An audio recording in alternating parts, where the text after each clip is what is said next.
गोविन्दाय नमः। ॐ विष्णवे नमः। ॐ मधुसूदनाय नमः। ॐ त्रिविक्रमाय नमः।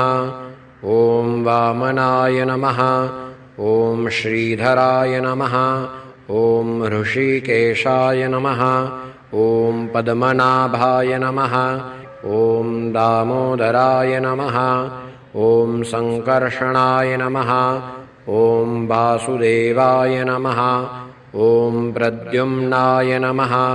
ॐ अनिरुद्धाय नमः। ॐ पुरुषोत्तमाय नमः। ॐ अधोक्षजाय नमः। ॐ नारसिंहाय नमः। ॐ अच्युताय नमः। ॐ जनार्दनाय नमः। ॐ उपेन्द्राय नमः। ॐ हरये नमः। ॐ श्रीकृष्ण परमात्मा